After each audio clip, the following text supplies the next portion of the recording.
Alright, so I kept what we did in the previous video. Now I want to make the rectangles a little bit smaller. Let's use the upper rectangles again, but this time instead of using distances of one full width, we're going to use 1/2 for the width. Alright, so in each of these spaces, right, each of our rectangles is only going to be half instead of a full unit. And so again, you'll notice that these rectangles are going to overestimate the area, but you can also see that this is probably going to be a little bit better than what we had before. All right, so I'm going to go ahead and just really quickly do all those numbers because I don't think you need to sit and figure out what it is when we put in 1/2 for x and 1/2 for x. So I'm going to do that really quickly and we'll get the answer, and then we'll go on and we'll look at the lower rectangles again. All right, bam. So here we go. I did 1/2 because that was half of the width of this first rectangle here.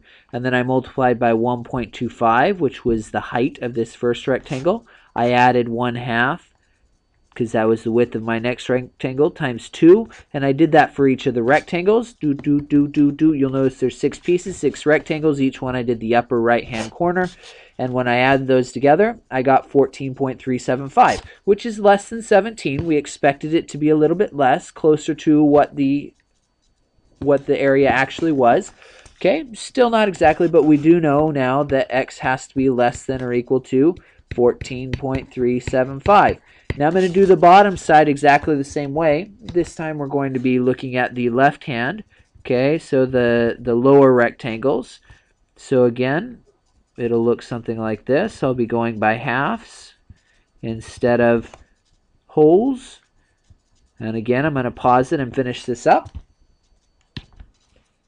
Woohoo, that was fast. Look at that, Minty Bawa. That was quick. Okay, so I got each of the rectangles here. I've got 1/2 times 1 since it was half wide and 1 tall. Then I've got 1/2 times 1.25, which was this one right here, plus 1/2 times 2. Again, I'm using the lower rectangles this time. All right, so the left-hand corner. So lower rectangles. Again, this is going to underestimate just like it did before. However, you'll notice that this is much better. So looking at that, we now know that x has to be bigger than or less than 9.875. All right, and so you can see that as I make the rectangles less wide, I start to cover better and better that area in between.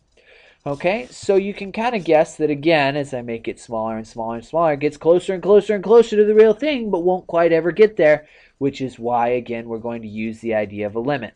Okay, now I'm going to zoom out just a little bit so that we can do a little bit more work at the bottom, and I'm going to finish up the idea of an integral.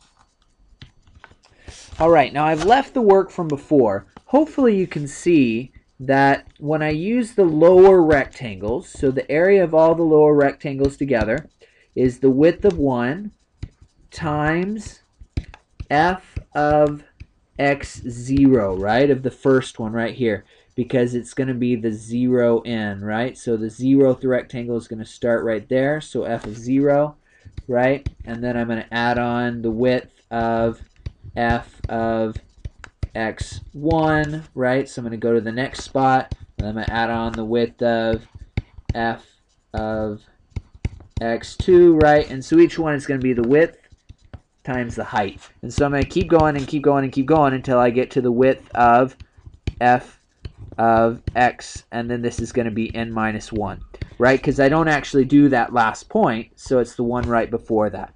Okay, this simplifies if you put all that together to the width times the sum of all the f of x's from I equals 0 all the way to n minus 1. All right, we can do the same thing for the upper level rectangles, so here we go. All right, just kidding. I'm not going to go ahead and do that because we don't really have enough time in this video. What I do want to talk about, though, is that the way that we write this, finding the area, is we start at some number, which is a, and we go to some number, which is going to be our b. And so the way we would write that would be the integral, and this curved summation sign is integral because you could see we were adding up pieces from a to b of f of x dx. This is what we call a definite integral.